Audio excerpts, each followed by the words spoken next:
छात्रों, आज हम 64th इंटरव्यू की तीसरी क्लास को लेके आ रहे हैं। जैसा कि मैंने कहा था कि इंटरव्यू की तैयारी का दो पक्ष होता है, एक ज्ञान पक्ष और दृष्टिकोण पक्ष, जिसमें हमें 30% ज्ञान पक्ष पर ध्यान देना है और 70% दृष्टिकोण पक्ष पर ध्यान देना है। तो आज हम दृष्टिकोण पक्ष की पहली कड़ी को लेंगे। दृष्टिकोण पक्ष में एक तो समस्या क्या है, उसका निदान क्या है और विशेषता क्या है, और दूसरा पार्ट था प्रशासनिक सेवा में आप क्यों आना चाहते हैं और आकर के आप क्या करेंगे। इसको ये सेकंड पार्ट है।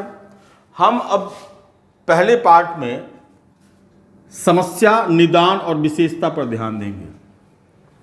और इस कड़ी में मैंने बताया था जिला, राज्य, इस पर विशेष ध्यान देना है। जिला और राज्य की तैयारी आपकी कंप्लीट होनी चाहिए और इसको आप सरसरी निगाह दे सकते हैं। मतलब इस पर आप थोड़ा सरसरी निगाह दे करके काम चला सकते हैं। देश और अंतर्राष्ट्रीय या कुछ जो महत्वपूर्ण टॉपिक है उस पर आप ध्यान दे सकते हैं। लेकिन जिला और राज्य बेहतर तरीके से तैयार होना चाहिए, मेरे हिसाब से संपूर्णता से होना चाहिए। तो जिला के संदर्भ में आज हम एक उदाहरण लेते हैं दरभंगा का, और लगभग इसी तरीके से हर एक जिले का जिससे छात्र जुड़े होंगे उस तरीके से आपको तैयारी करनी होगी।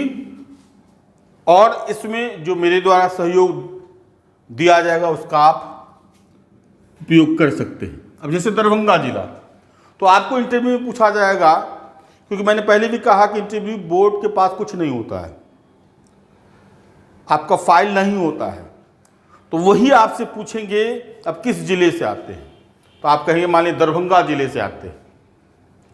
तो दरभंगा जिले की विशेषता क्या है, और ऐसा इंटरव्यू में देखा गया है कि विशेषता तो 5 विशेष, दरभंगा जिले की 5 विशेषता बताइए, दरभंगा जिले की 5 समस्या को बताइए,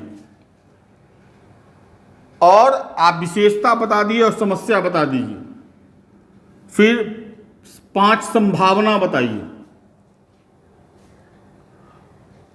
और अगर समस्या है तो इसका निदान कैसे होगा, और इन विशेषताओं और संभावनाओं के आधार पर आप क्या भविष्य देखते हैं, ये आपसे क्वेश्चन पूछा जाएगा। अब जैसे मान लिया दरभंगा जिले की 5 समस्या क्या क्या है, तो पहला अगर समस्या है दरभंगा जिले का तो कृषि का पिछड़ापन, कृषि का पिछड़ापन, पहले आप इसको बताएंगे, कृषि का पिछड़ापन। दूसरा उद्योगों का अभाव, उद्योगों का अभाव। तीसरा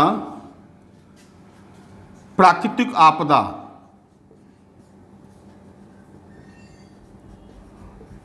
चौथा गरीबी, बेरोजगारी।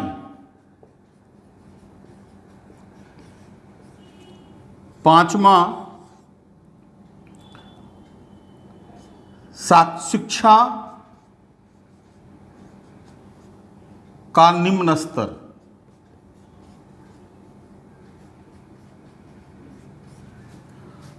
अब जैसे ही आप 5 ये टॉपिक रखेंगे, कृषि का पिछड़ापन, उद्योगों का अभाव, प्राकृतिक आपदा, गरीबी बेरोजगारी, शिक्षा का निम्न स्तर, तो इस पर काउंटर क्वेश्चन आएगा। काउंटर क्वेश्चन आएगा कि कृषि का पिछड़ापन क्यों है और इसका आप निदान कैसे देखते हैं। उद्योगों का अभाव क्यों है और इसका निदान आप कैसे देखते हैं। प्राकृतिक आपदा क्यों आती है, उसका निदान आप कैसे देखते हैं। गरीबी बेरोजगारी, इसका आप निदान कैसे देखते हैं। और शिक्षा का निम्न स्तर है, उसमें आप सुधार कैसे देखते हैं। तो ये काउंटर क्वेश्चन आपको तैयार होना चाहिए। तो कृषि का पिछड़ापन, हमारे यहाँ जीवन निर्वाह कृषि रही है, जीवन निर्वाह कृषि रही है। पहली बात तो इस जीवन निर्वाह कृषि को हमको व्यावसायिक कृषि में बदलना है, व्यावसायिक कृषि में बदलना है। जीवन निर्वाह कृषि को व्यावसायिक कृषि में बदलना है। लेकिन यह कैसे संभव होगा? यह कैसे संभव होगा भाई? आप कहेंगे कि जीवन निर्वाह कृषि को व्यावसायिक कृषि में बदलेंगे, तो यह कैसे संभव होगा? तो फिर आप 4 पॉइंट बोलेंगे कि इस कारण से व्यावसायिक जीवन निर्वाह कृषि व्यावसायिक कृषि में चेंज हो सकती है। फिर उसमें काउंटर क्वेश्चन आ जाएगा कि बिहार सरकार के द्वारा कौन कौन सी योजनाएं चलाई जा रही है,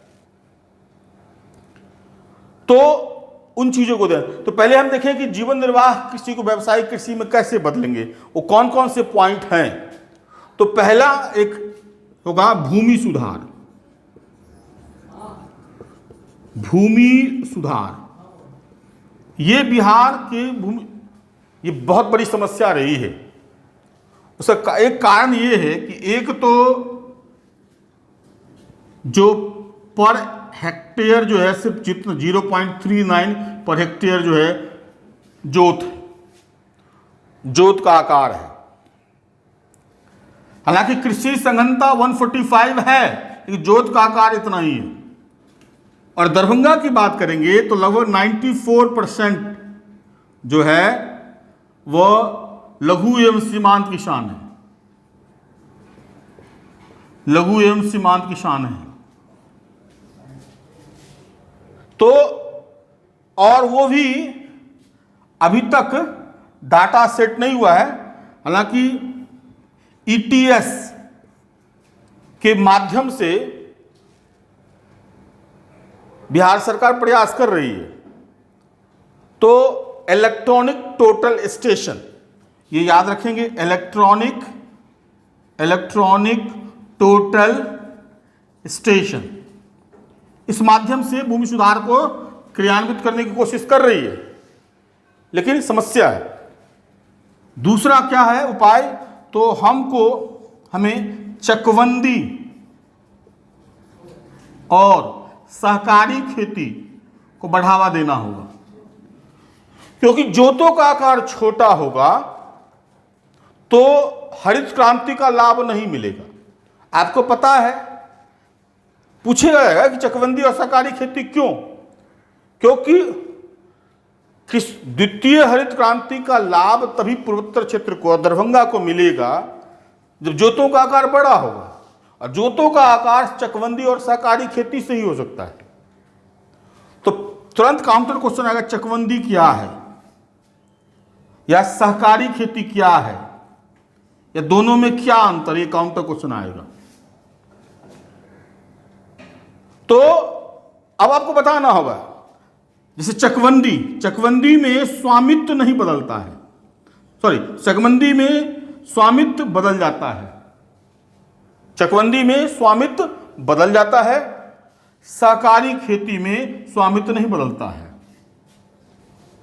चकबंदी में सिर्फ कृषक भाग ले सकते हैं, सहकारी खेती में भूमिहीन कृषक और मजदूरों को भी भागीदारी मिलती है। तो इससे जोतों का आकार बढ़ेगा। और तीसरा मैंने कहा कि द्वितीय हरित क्रांति को धरातल पर लाया जा सकता है। तो ये तीनों चीज करने से कृषि, इसके अलावा कृषि का व्यवसायीकरण कैसे होगा? तो इसके लिए एक क्लस्टर बनाया जाएगा, कृषि क्लस्टर बनाया जाएगा, जिसमें जैसे दरभंगा का है तो दरभंगा में कृषि क्लस्टर के संदर्भ में कहा जाता है, जैसे हमारे यहाँ मखाना, तो मखाना के क्लस्टर बनाए जा सकते हैं। मछली का ज़्यादा उपयोग है तो मछली का क्लस्टर बनाया जा सकता है। अब मखाना के क्लस्टर बनाए जाने के लिए आपको ध्यान में रखकर पूछा जाएगा कि दरभंगा में क्या विशेष है? तो पहला आप याद रखेंगे, केंद्रीय मखाना अनुसंधान संस्थान दरभंगा में भी है। केंद्रीय मखाना अनुसंधान संस्थान दरभंगा में ही है। और जो हाल में प्रधानमंत्री ने आत्मनिर्भर भारत की बात की है, उसमें मखाना को फोकस किया गया है कृषि के व्यवसायीकरण के संदर्भ में। और बिहार सरकार ने भी एक तो इसके उन्नत बीज विकसित किए हैं, जैसे साबौर 01, ये साबौर कृषि विश्वविद्यालय के द्वारा विकसित किए गए हैं जो मखाना के हैं। उसके अलावा है सरना वैदेही, ये मखाना के उन्नत बीज विकसित किए गए हैं।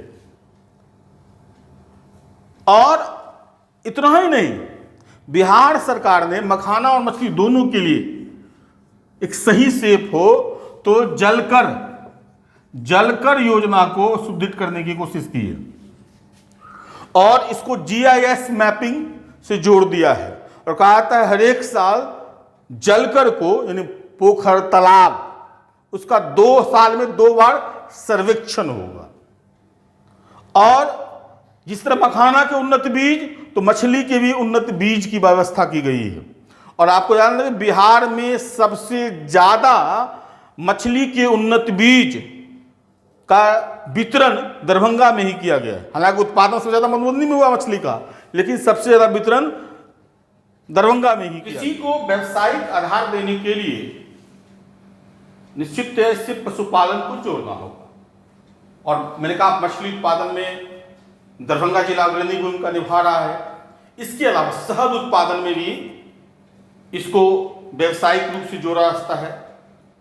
दूसरा, अगर आप गौर करेंगे तो पशुपालन जो है वह इसलिए सिर्फ आर्थिक रूप से नहीं सुरक्षा देता है, बल्कि प्राकृतिक आपदा से भी के समय में भी हमारी रक्षा करता है। क्योंकि पशुपालन जो है वह जलवायु परिवर्तन के प्रति यह सुनम्रता का काम करता है, आय का अतिरिक्त स्रोत प्रदान करता है, रोजगार प्रदान करता है, पोषण सुरक्षा प्रदान करता है, समान वितरण प्रदान करता है और सामाजिक सुरक्षा प्रदान करता है। और अगर लास्ट डाटा देखेंगे तो भारत के GDP में पशुपालन का योगदान 4.11% है। और इसको अगर व्यावसायिक आधार दिया जाए पशुपालन को, तो कोरोना जैसे संकट में जहां बैक टू विलेज वाली जो स्थिति है, तो कृषि पहले से बोझिल थी और कृषि और बोझिल हो जाएगी। लेकिन इसका डिस्ट्रीब्यूशन पशुपालन की तरफ होगा तो रोजगार सृजन भी करेगा, सामाजिक सुरक्षा भी प्रदान करेगा और समानता की खाई को भी दूर करेगा। और सबसे बड़ी बात है, प्राकृतिक आपदा से यह रक्षा करता है। उसमें हम प्राकृतिक आपदा के बावजूद पशुपालन आर्थिक रूप से किसानों को बेहतर विकल्प दे सकता है। तो इस कारण पशुपालन पर भी विशेष ध्यान देने की जरूरत है। उद्योगों के पिछड़ेपन या अभाव के बारे में चर्चा करेंगे। तो जब आप कहेंगे उद्योगों में पिछड़ापन अभाव, तो पूछा जाएगा ऐसा क्यों? तो आपका आंसर होना चाहिए झारखंड के बिहार से निकल जाने के बाद बिहार में धातु आधारित उद्योगों की संख्या की संभावना लगभग खत्म हो गई। या तो सीमेंट उद्योग है जो कैमूर की पहाड़ी में है, और या तो कृषि आधारित उद्योग है। तो बिहार में और कुल भारत के तो 1.21% ही उद्योग अवस्थित है, और उसमें भी दरभंगा की स्थिति नीचे है। यह भी पूछा जा सकता है कि बिहार में औद्योगिक प्रदेश कितने हैं, तो वो 4 औद्योगिक प्रदेश हैं। 1 पाटलिपुत्र औद्योगिक प्रदेश, दूसरा मुजफ्फरपुर, तीसरा भागलपुर और चौथा दरभंगा। 4 औद्योगिक प्रदेश होने के बावजूद यहां उद्योगों की स्थिति खराब है। खास के आज़ादी के पहले और आज़ादी के प्रथम द्वितीय दशकों में कृषि आधारित उद्योग का यहाँ काफ़ी संकेंद्रण था। खास के चीनी उद्योग और कागज उद्योग काफ़ी विकसित थे। तो चीनी उद्योग और कागज उद्योग, रैयाम चीनी मिल, लोहट कागज उद्योग में, हायाघाट के कागज उद्योग, ये सब भी काफ़ी विकसित हुआ करते थे। लेकिन सरकारी सहायता न मिलने और उसमें श्रमिक संघों के द्वारा किए गए तालाबंदी के कारण जो है उद्योग में ताला लग गया, तालाबंदी हो गई। लेकिन यहाँ संभावना जरूर है, कृषि आधारित उद्योगों की संभावना बहुत ज़्यादा है। खास के चीनी उद्योग, कागज उद्योग, और अब अगर गौर करेंगे तो फूड प्रोसेसिंग इंडस्ट्री की बहुत ज़्यादा संभावना है। 2016 की बिहार औद्योगिक नीति में जो है फूड प्रोसेसिंग इंडस्ट्री को ज़्यादा फोकस किया गया है और उसमें 27 उद्योग को मंजूरी भी दी गई थी। उसमें एक दरभंगा में भी सेव किया गया था। तो 2016 की बिहार औद्योगिक नीति में फूड प्रोसेसिंग को ज़्यादा महत्व दिया गया था, जिससे कि बिहार में और खास के दरभंगा जिले में इससे लाभ उठाया जा सके। इसके अलावा इसमें और क्या कहना चाहिए, तो जैसे इंटीग्रेटेड मैन्युफैक्चरिंग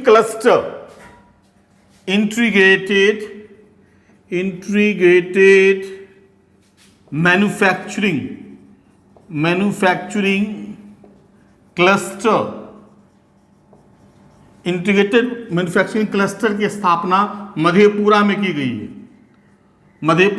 गई है और ये केंद्र की योजना है और ये 7 जगह में से एक मधेपुरा है।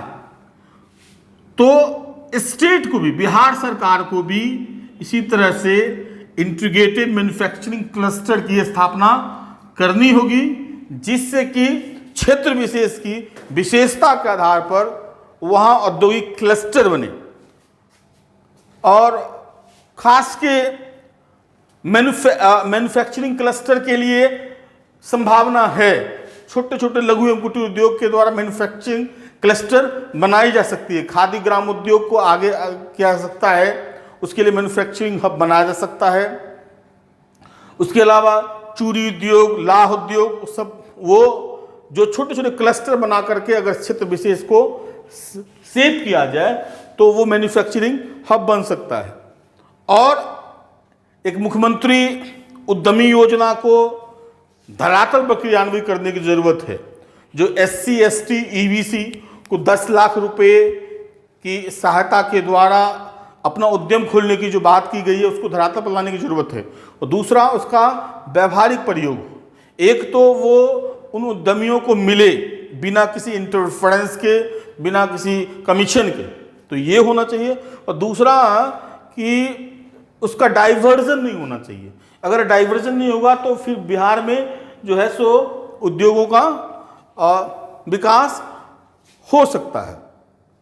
इसके अलावा क्योंकि हमारे यहाँ जो लेबर हैं वो लैंडेड लेबर जो है वो एक समान मजदूर की भूमिका निभाते हैं, तो कौशल विकास योजना को क्रियान्वित करना पड़ेगा। चाहे सात निश्चय से जुड़ा हुआ कौशल विकास योजना हो या दीनदयाल कौशल विकास योजना, उन कौशल विकास योजनाओं को धरातल पर ला करके हम अपने लोगों को स्किल्ड करेंगे। अगर स्किल्ड करेंगे तो वो बेहतर परिणाम दे सकता है। तीसरी समस्या प्राकृतिक आपदा पर आएंगे। बाढ़ और हाल ही में आपने सुना होगा थंडरस्टॉर्म की आपदा। पूरे भारत की 17% बाढ़ प्रभावित क्षेत्र जो भारत में सबसे ज्यादा है वो बिहार है, और विशेषकर उत्तर बिहार इससे सबसे ज्यादा प्रभावित होता है। और दरभंगा के सैकड़ों गांव बाढ़ में डूबे रहते हैं, और यह वर्षों से एक सतत प्रक्रिया है कि वर्षा के मौसम में हजारों गांवों को, सैकड़ों गांवों को जल की बहाव में डूब जाना है। तो ये एक बहुत बड़ी समस्या है बाढ़। तो बाढ़ का क्या कारण है? तो हमारे यहां नेचुरल भी है और मैन मेड भी है। नेचुरल जो प्राकृतिक रूप से अगर बहुत ज्यादा वर्षा हुई तो बाढ़ का कारण बनता है, और दूसरा नेपाल के द्वारा जो पानी छोड़ा जाता है उससे भी बाढ़ आती है। और इस समस्या के निदान के लिए कई कमेटियां गठित की गई, दस्तूर कमेटी और अलग अलग कमेटियां गठित की गई। लेकिन इसका जो व्यवहारिक निदान कैसे संभव होगा उसको आपको बताना होगा। तो पहला ये है कि नदियों का गाद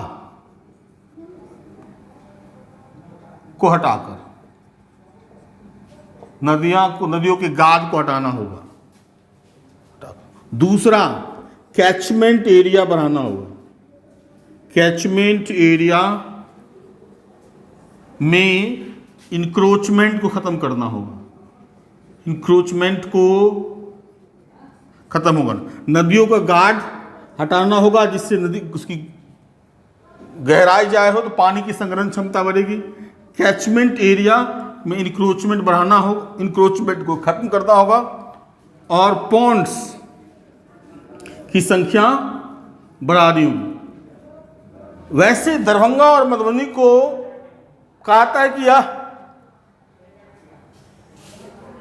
तालाबों का शहर है, यहां तालाबों की संख्या थी, लेकिन धीरे धीरे वो इनक्रोच हो रहा है। तो जल ग्रहण की क्षमता, और कैचमेंट एरिया में अगर पॉन्ड्स बनाए जाए, तालाब बनाए जाएंगे तो पानी उन पॉन्ड्स में आ जाएंगे, तो जल संग्रहण की क्षमता ज़्यादा विकसित होगी, तो बाढ़ के आने की संभावना कम है। अगर आप देखेंगे, चाहे वो मद्रास हो चाहे जम्मू कश्मीर में हो, वहाँ जो बाढ़ आया था वो ये था इंक्रोचमेंट ऑफ कैचमेंट एरिया। वो इंक्रोच हो गया था तो पानी फ्लो करना ही है, तो ये बताना हो। और तीसरा उपाय है नदी जोड़ो योजना। नदी जोड़ो योजना को धरातल पर क्रियान्वित हो गया। जैसे हमारे अभी कोसी मेची बना है, कोसी मेची, तो ये जो उत्तर बिहार की नदियां, उसका एक शेप में, फिर दक्षिण बिहार की नदियां को एक शेप में जोड़ दिया जाए और उसको कनेक्ट किया जाए। विशेषकर दक्षिण बिहार की नदियां जो है वो सदा नीरा नहीं होती, वो वर्षा के मौसम में भरती है। तो अगर उसको कनेक्ट कर दिया जाए, और खास के गर्मी के मौसम में कई बार ऐसा होता है कि दक्षिण बिहार का सूखा क्षेत्र होता है, तो उत्तर बिहार से दक्षिण बिहार को कनेक्ट कर दिया जाएगा तो वहाँ सूखे की समस्या दक्षिण बिहार में खत्म हो जाएगी और उत्तर बिहार में बाढ़ की समस्या खत्म होने की संभावना है। और नदी जोड़ो योजना के क्रियान्वयन से करोड़ों दिवस रोजगार का सृजन होगा। इसके अलावा औद्योगिक क्षेत्र को बहुत ज़्यादा संभावना प्राप्त होगा, यानी औद्योगिक क्षेत्र खूब काफ़ी ज़्यादा विकसित होंगे, इंटरकनेक्टिविटी बढ़ेगी और इससे मार्केट भी रोटेट बनेगा, नए नए स्टेशन और सब स्टेशन बनेंगे। तो बाढ़ का निदान जो है नदी जोड़ो योजना को क्रियान्वित करके होगा। इससे सिर्फ बाढ़ का ही निदान नहीं होगा, मैंने कहा करोड़ों दिवस रोजगार का सृजन होगा। उसके अलावा नदी जोड़ो योजना में जो वस्तुओं को यूज किया जाएगा उससे औद्योगिक विकास होगा। फिर जल यातायात सिस्टम विकसित होगा। उसके बाद कई जलीय स्टेशन बनाए जा सकते हैं, नहरों का जाल स्थापित होगा। तो इससे कृषि के साथ साथ उद्योगों का भी विकास की संभावना दिखाई देती है बाढ़ संबंध में। इस संदर्भ में कई बाढ़ आने के कारण है, कई जो बांध हैं वो टूटे फूटे रहते हैं। तो बाढ़ की जब तरंग ज़्यादा होती है नदी की तो वो बहा के ले जाती है और बाढ़ का कारण हो जाती है। तो बिहार सरकार ने इस बार सीर पाइलिंग विधि का जो है इस्तेमाल किया है, जिससे कि वो बांधों के मजबूती की मरम्मत के लिए सीर पाइलिंग विधि का इस्तेमाल किया है। इसके अलावा पटना में flood management improvement support system, flood management improvement support system की स्थापना की गई है, जिससे कि बाढ़ का पूर्वानुमान पहले से ही लगाया जा सके और उस बाढ़ के आपदा से राज्य के वैसे जिले जो ज्यादा सुभेद हैं बाढ़ के लिए, जैसे दरभंगा ये ज्यादा सुभेद है, तो उस वैसे जिलों को उस आपदा से बचाने में काफी मदद होगी। इसके अलावा मुख्यमंत्री विद्यालय सुरक्षा कार्यक्रम भी चलाया जाता है, जिसको सुरक्षित शनिवार भी कहते हैं। उसमें लोगों को प्राकृतिक आपदा से निपटने के लिए प्रशिक्षण दिया जाता है, ठीक है। और एनडीआरएफ की टीम भी अलग अलग जगह पे जाकर के अलग अलग जिलों में लोगों को, जो आपदा से जुड़े हुए लोग हैं, उसको प्रशिक्षण देती है। तो इस तरह से प्राकृतिक आपदा से निपटने का, इस बीच में एक नया है, थंडर स्टॉर्म से बहुत सारे लोग गिर जाते हैं। तो थंडर स्टॉर्म से बचने के क्या उपाय हैं?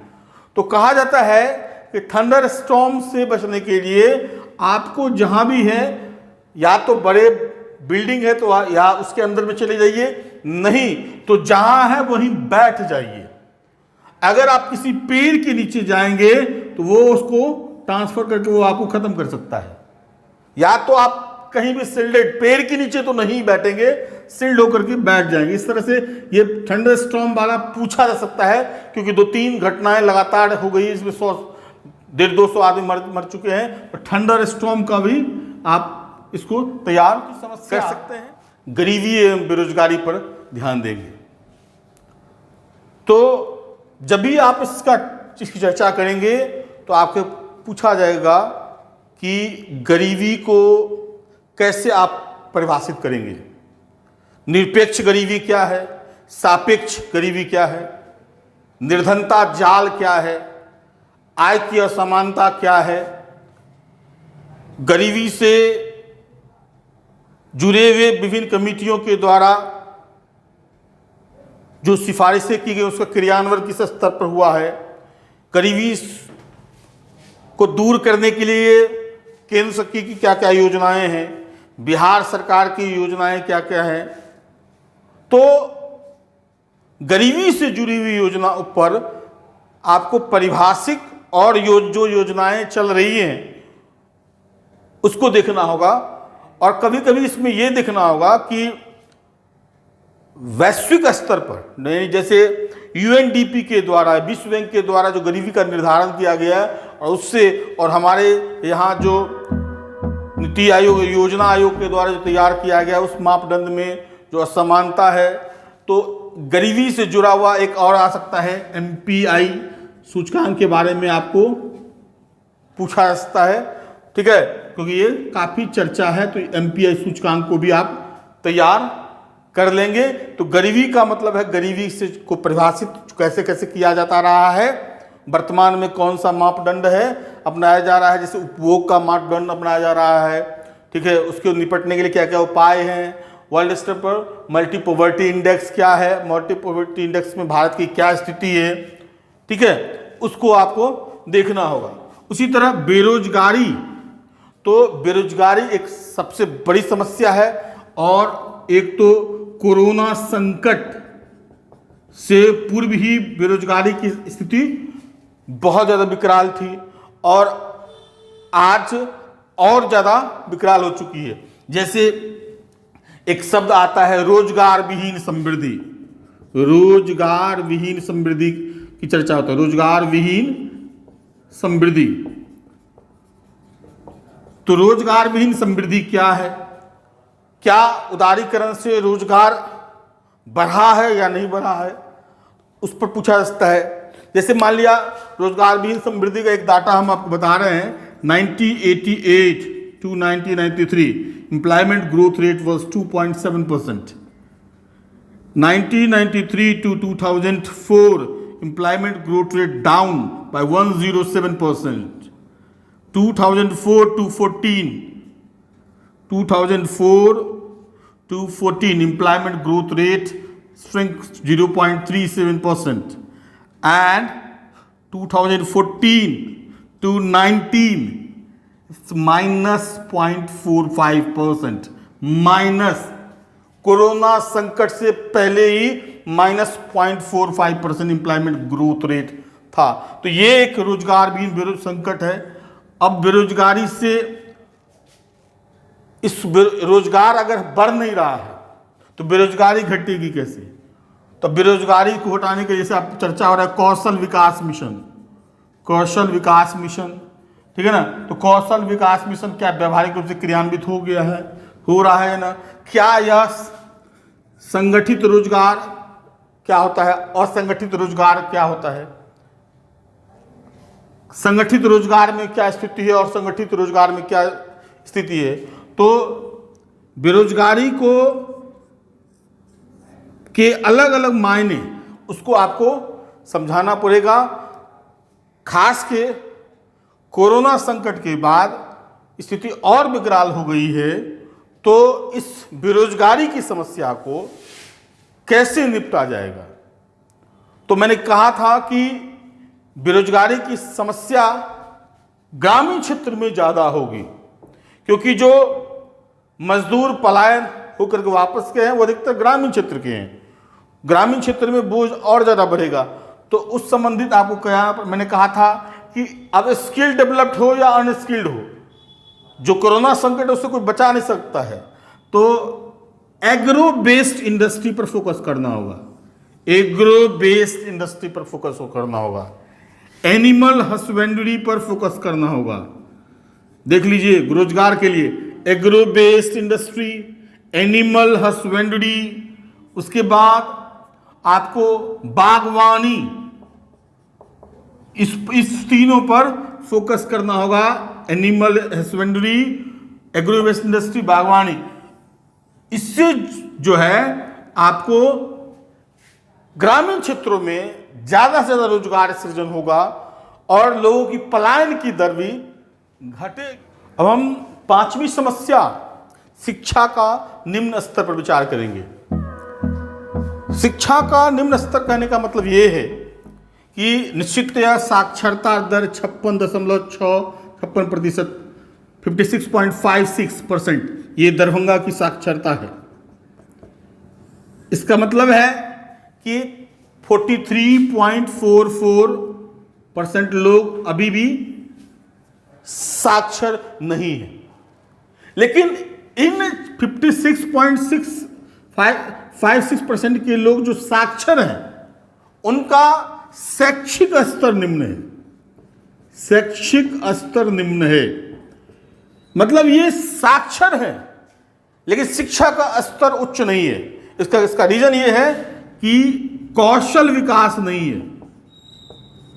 कौशल के स्तर से वो कोई भविष्य में रोजगार, कौशल या तकनीकी स्तर पर वो निम्न है, क्योंकि कौशल और तकनीकी विश्वविद्यालय की कमी है। हालांकि दरभंगा में 2 इंजीनियरिंग कॉलेज, एक महिला और एक पुरुष है, लेकिन उसकी क्वालिटी बहुत लो है। उसके अलावा जो विश्वविद्यालयी शिक्षा है वो उसमें भी उसका भी स्तर बहुत गिर चुका है, और प्राथमिक और मध्य माध्यमिक शिक्षा का स्तर भी गिर चुका है। विशेषकर जो प्राथमिक और माध्यमिक शिक्षा जो गरीबों के लिए एक बेहतर विकल्प देता है, उसकी स्थिति दयनीय है। तो शिक्षा निजी स्तर पर की ओर झुक गई है और शिक्षा का व्यवसायीकरण हो गया है। तो उस पर शिक्षा के व्यवसायीकरण के कारण या तो उच्च जो धनी संपन्न है उसके लिए, या नहीं तो वो पलायन कर जाते हैं। अगर आप गौर करेंगे तो भारत के बड़े बड़े विश्वविद्यालय के सेंटर या यूपीएससी की तैयारी के सेंटर में बिहारी और खास के दरभंगा मधुबनी के छात्रों का जमावड़ा होता है। जो बिहार, खासकर दरभंगा की भूमि, मिथिला की भूमि, जो ज्ञानियों की भूमि रही है, जनक, याज्ञवल्क्य, वाचस्पति मिश्र, न्यायशास्त्र के प्रवर्तक गौतम, कुमारिल भट्ट जैसे महान विद्वानों की भूमि रही है, वहां शिक्षा का स्तर निम्न हो गया है। जो हरेक लोग अब उच्च शिक्षा को प्राप्त करने के लिए पलायन करते हैं, उसको कैसे रोका जाए? तो ये एक बड़ी समस्या है। अगर आप ये कह सकते हैं कि कई राज्यों की अर्थव्यवस्था का आधार बिहारी छात्रों का वहां पढ़ना है, जैसे कोटा, तो कोटा में हजारों दरभंगा और बिहार के छात्र पढ़ रहे हैं, दिल्ली में लाखों दरभंगा बिहार छात्र पढ़ रहे हैं। इसका मतलब हमारा शैक्षिक स्तर नीचा है। अगर हमारी शैक्षिक स्तर बेहतर होती तो वो पलायन नहीं होता। ये एक बड़ी समस्या है।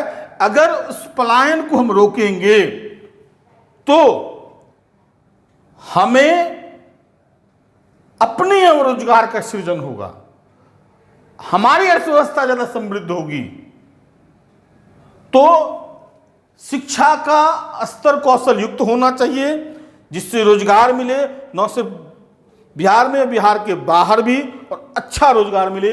दूसरा, शिक्षा का स्तर उच्च होना चाहिए, खास के प्राथमिक, माध्यमिक और विश्वविद्यालयी शिक्षा का स्तर ऊंचा करना चाहिए। इसमें शिक्षा विभाग और जो शिक्षक इससे जुड़े हुए हैं उनको एक गंभीरता से प्रयास करना चाहिए। यहाँ देखा यह जाता है कि सैलरी पर ज़्यादा चर्चा होती है, शिक्षा का उन्नतीकरण कैसे हो उसकी चर्चा नहीं होती है। तो इस तरह की चर्चा करेंगे तो आपको कॉन्ट्रैक्ट शिक्षक, फिर प्रमाणित शिक्षक के बारे में भी पूछा जा सकता है, कुछ योजनाओं के बारे में पूछा जा सकता है। जैसे एक है उन्नयन योजना, तो उन्नयन योजना के तहत जो एलईडी पर छात्रों को पढ़ाने की बात की गई है। उसके अलावा एडमिशन, इसमें प्रवासी मजदूरों को एडमिशन की बात की गई है। उसके बाद विद्या वाहिनी बिहार ऐप, इसके द्वारा पहले से 12वीं बच्चों को ऑनलाइन शिक्षा की बात करी गई है। प्रयास है लेकिन वह पन्नों पर ज़्यादा सिमट के नजर आता है। तो वो आपको एक व्यवहारिक चीज़ करना होगा, बताना होगा, और इसमें आप एग्रेसिव भी इसमें आप नकारात्मक भी बोल सकते हैं कि शिक्षा का स्तर निम्न है। तो आपको उसका आंसर ये तैयार होना होगा कि कैसे इसको हम सुधारेंगे। आप स्पष्ट रूप से बोल सकते हैं शिक्षा का स्तर निम्न है, और उसका अलग अलग डाटा दे सकते हैं, और फिर उसके निदान से संबंधित आपको उपाय जानने होंगे। और आप कहिएगा बिहार सरकार की क्या क्या योजनाएं हैं तो वही बताना होगा, और उसमें कह दीजिएगा धरातल पर क्रियान्वित नहीं हो रहा है। इसके अलावा अगर आप देखिएगा शिक्षा के यूथ क्लब बनाई जा रही है, इको क्लब भी बनाई गई है, लेकिन वो व्यवहारिक धरातल पर क्रियान्वित नहीं हो पा रहा। अगली कड़ी में हम इस जिला की विशेषता या संभावना की चर्चा हम अगले वीडियो में करेंगे। सभी छात्रों को इसी तरीके से अपने अपने जिले के बारे में एक बेहतर स्वरूप आप तैयार करके रखना होगा। जब जिले वाली खत्म हो जाएगी तो फिर हम राज्य पर चर्चा करेंगे। धन्यवाद।